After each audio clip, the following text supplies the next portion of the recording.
Hello student, मैं हूं Ankit Jain and I welcome all of you to my YouTube channel. आज के इस वीडियो में हम बात करेंगे एमएससी केमिस्ट्री के बाद अगर आप किसी इंटरव्यू के लिए जाते हैं किसी भी सिंथेसिस आरएनडी में, तो आपको किस टाइप के क्वेश्चंस पूछे जा सकते हैं, इंटरव्यू का पैटर्न क्या रहता है, इस सभी के बारे में इस वीडियो में बात करेंगे। क्योंकि बहुत सारे स्टूडेंट के ये कमेंट आ रहे थे और अभी ये जो समय है, इस समय बहुत सारी कंपनियां फ्रेशर के लिए इंटरव्यू ड्राइव कर रही है।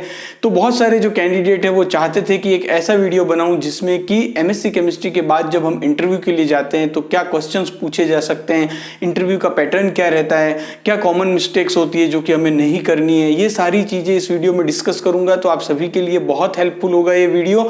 और मैंने जो अपना इंडस्ट्री का एक्सपीरियंस है वो भी मैं आपसे इसमें शेयर करूंगा, ताकि क्या क्या मिस्टेक्स स्टूडेंट करते हैं, इंटरव्यू का पैटर्न क्या रहता है और किस तरीके से आप इंटरव्यू क्रैक कर सकते हैं, ये सभी चीजें इस वीडियो में डिस्कस करने वाला हूं। तो सबसे पहले ऐसे स्टूडेंट जिन्हें कि नहीं पता कि सिंथेसिस आरएनडी होती क्या है, क्योंकि कई सारे स्टूडेंट ऐसे होते हैं जो कि इंटरव्यू में जाते हैं लेकिन उन्हें पता नहीं होता है कि सिंथेसिस आरएनडी में होता क्या है।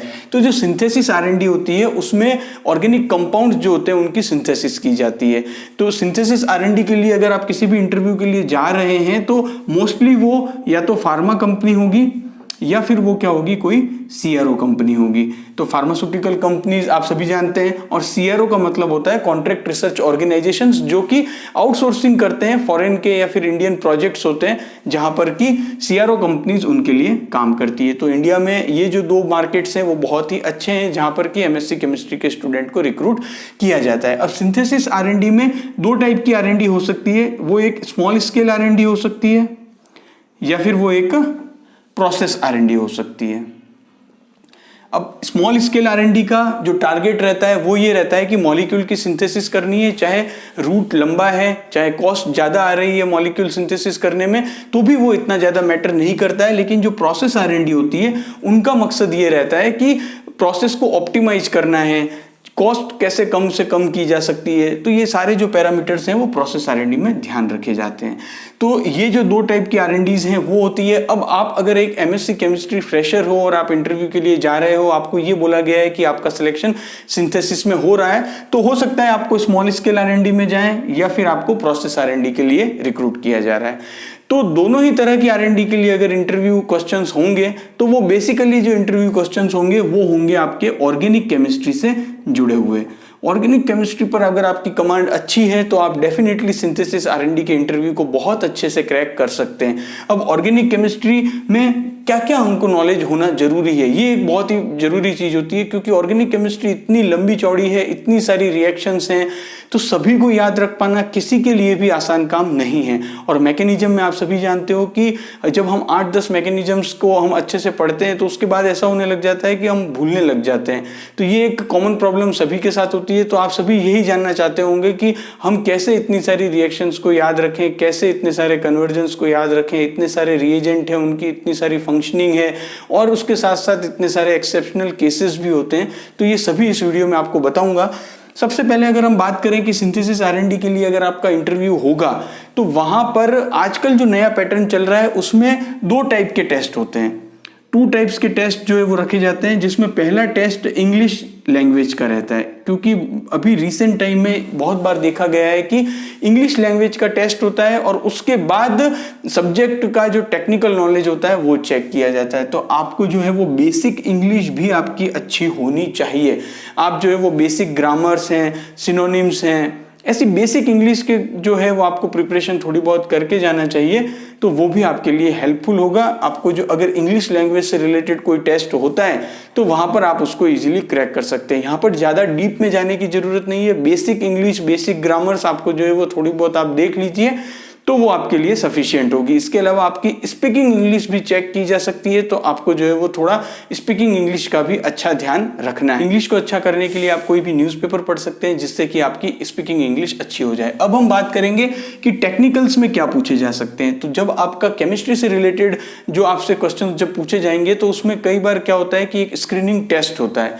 अब स्क्रीनिंग टेस्ट जब भी होगा तो उसमें ऑर्गेनिक केमिस्ट्री के क्वेश्चंस ही ज्यादा आएंगे।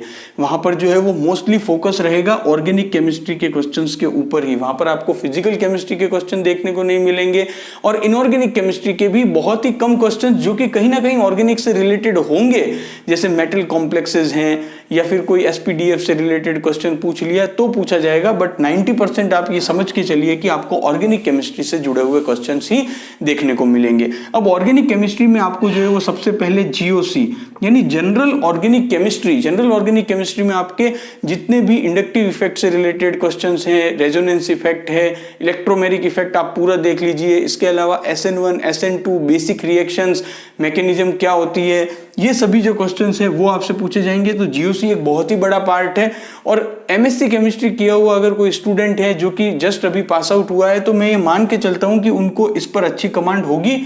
नहीं भी हो तो आप जो है वो बेसिक ये जो सारे इफेक्ट होते हैं, जैसे इंडक्टिव इफेक्ट क्या होता है, एसिडिटी क्या होती है, बेसिसिटी क्या होती है, रेजोनेंस इफेक्ट क्या होता है, हाइपर कॉन्जुगेशन क्या होता है, ये सभी चीजें जो है वो आप इनका बेसिक अंडरस्टैंडिंग आप लेकर चलिए। आप एक एक बार इन सभी चीजों को रिवाइज कर लीजिए।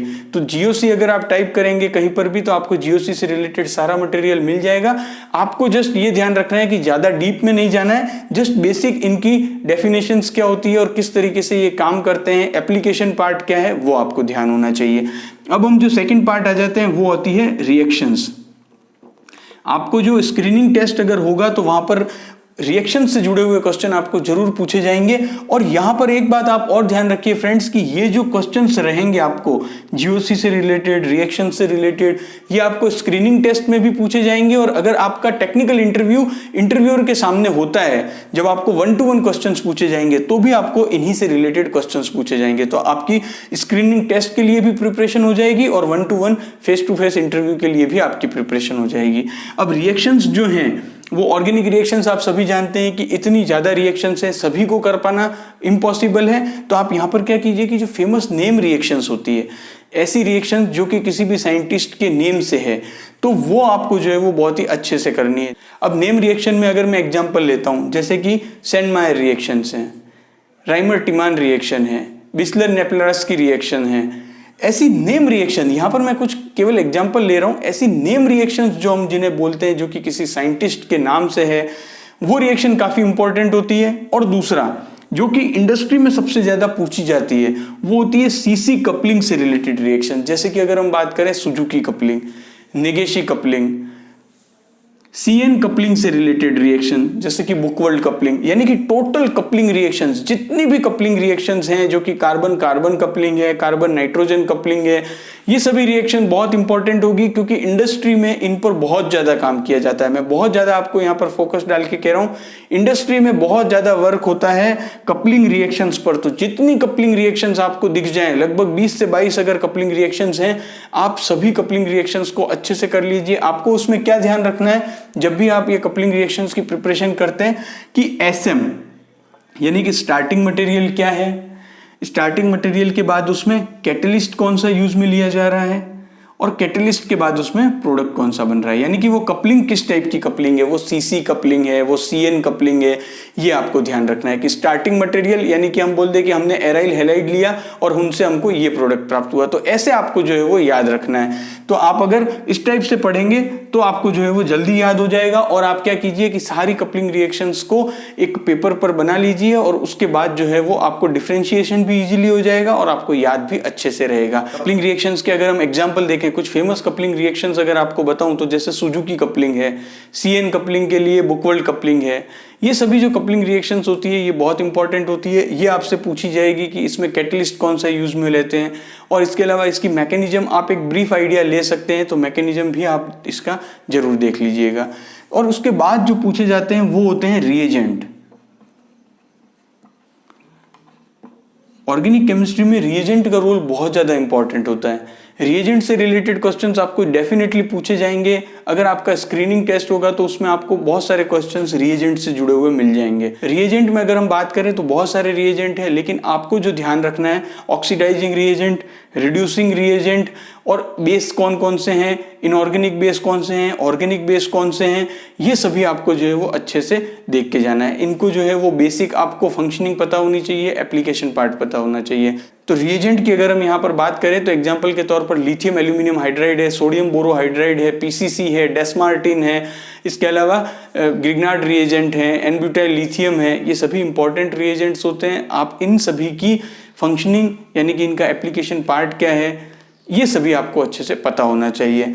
तो ये जो बेसिक है कि जीओसी आपको पता होनी चाहिए, रिएक्शंस मैकेनिज्म और जो प्रॉपर नेम रिएक्शंस हैं वो आपको पता होनी चाहिए, जितनी भी कपलिंग रिएक्शंस हैं वो आपको अच्छे से पता होनी चाहिए, और रिएजेंट के बारे में आपको एक बेसिक नॉलेज होना जरूरी है। देखिए फ्रेंड्स, यहाँ पर जब मैं आपको ये सब चीज़ें बता रहा हूँ तो आपको लग रहा होगा कि बहुत ज़्यादा है, इतना ज़्यादा हम कैसे करेंगे, लेकिन ऐसा कुछ नहीं है।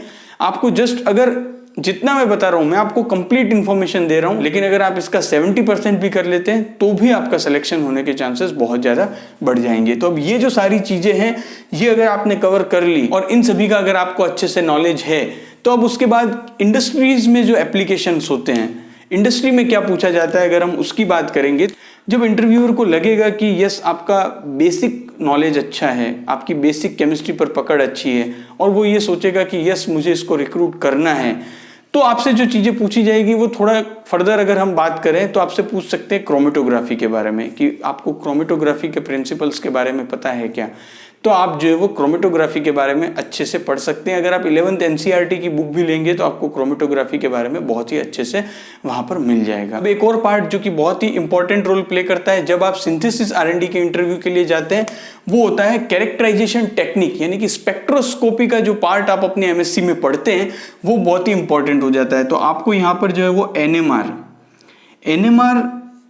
के बारे में आपको अच्छा नॉलेज होना जरूरी है।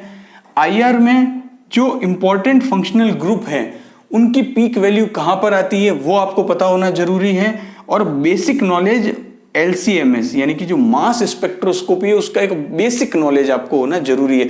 लेकिन उसमें मैं सबसे इंपॉर्टेंट कहूंगा आपको NMR का नॉलेज होना आपको बहुत ज्यादा जरूरी है, क्योंकि NMR से जुड़े हुए क्वेश्चन आपको आपकी MCQ शीट में भी मिल जाएंगे, और आपको जब फेस टू फेस इंटरव्यू होगा उसमें भी आपको NMR से रिलेटेड क्वेश्चन जरूर मिलेंगे, और उसके बाद IR से जुड़े हुए क्वेश्चन भी आपको मिल सकते हैं। लेकिन NMR बहुत ज्यादा इंपॉर्टेंट है। NMR किस सॉल्वेंट में किया जाता है वो आपको पूछा जा सकता है। इंडस्ट्री में DMSO और CDCl3 बहुत ज्यादा यूज होते हैं। इसके अलावा NMR में रेजिडुअल सॉल्वेंट उनकी पीक कहां कहां पर आती है ये आपसे पूछा जा सकता है। जैसे कि जो कॉमन होता है वो होता है DCM और इसके अलावा इथाइल एसीटेट, इनकी जो पीक्स हैं वो कहां पर आती है NMR में, ये आपसे जरूर पूछा जा सकता है। ये सारी इंफॉर्मेशन आपको मिल जाएगी। NMR से जुड़े हुए क्वेश्चन में आपको कोई भी स्ट्रक्चर दी जा सकती है कि उसकी वैल्यू कहां पर आएगी NMR में, ये आपको बताना है। तो NMR जब भी हम पढ़ते हैं हमारी बुक्स में तो वहां पर जो है वो सारी वैल्यूज के चार्ट रहते हैं कि केमिकल शिफ्ट जो है वो किसकी कहां पर होगी, अगर कौन सा फंक्शनल ग्रुप होगा तो उसकी केमिकल शिफ्ट कहां होगी। तो यहाँ पर फ्रेंड्स मैंने आपको एक बेसिक नॉलेज दिया है, एक बेसिक आइडिया दिया है। आप बिल्कुल ब्लैंक ना हो जब आप इंटरव्यू देने जाएं। एटलीस्ट इस वीडियो से आपको ये इन्फॉर्मेशन जरूर मिलेगी कि हमें किस किस टाइप से क्वेश्चन पूछे जा सकते हैं। अब जो भी चीज़ें मैंने आपको बताई है इसका इन डिटेल आप एनालिसिस कर सकते हैं और अपनी स्ट्रेंथ और वीकनेसेस के हिसाब से आप अपनी प्रिपरेशन कर सकते हैं। लेकिन एक चीज़ जो कि आपको हमेशा ध्यान रखनी है कि जब भी इंटरव्यू में जाते हैं आपको हमेशा कूल माइंड से जाना है, और जब भी इंटरव्यू देते हैं आपको नर्वस बिल्कुल नहीं होना है, क्योंकि नर्वसनेस हमसे बहुत सारी मिस्टेक्स करवा देता है। और जब भी आप फेस टू फेस इंटरव्यू देते हैं और अगर आपको ऐसा लगता है कि मुझे इसका आंसर नहीं पता है तो क्लियरली नो बोल दीजिए कि मुझे इसका आंसर नहीं आता है। अगर आप इंटरव्यूअर को घुमाने की कोशिश करेंगे और आप वहाँ पर जो है वो केमिस्ट्री में आप जानते हैं, अगर आपको किसी रिएक्शन मैकेनिज्म का नहीं पता है, आप अगर उनको घुमाने लग जाएंगे, आप कुछ ऐसा आंसर देने लगेंगे जो कि सही नहीं है, तो इंटरव्यूअर आपको इजीली जज कर लेगा और वहाँ पर आपका बैड इंप्रेशन हो जाएगा। तो अगर आपको नहीं पता है आप ना बोल दीजिए, हो सकता है कि उसका अगला क्वेश्चन जो होगा वो ऐसा क्वेश्चन हो जिसमें कि आपको अच्छा नॉलेज हो। जितना भी मैंने आपको इस वीडियो में बताया है, अगर आप उससे रिलेटेड सारे कॉन्सेप्ट को अच्छे से समझ के जाएंगे, आई एम डैम श्योर आपको सिंथेसिस R&D इंटरव्यू में सेलेक्ट होने से कोई नहीं रोक सकता। तो इसी गुड विशेष के साथ कि आप जहां पर भी इंटरव्यू के लिए जा रहे हैं आपका सिलेक्शन हो जाए। Thank you for watching this video. All the best to you.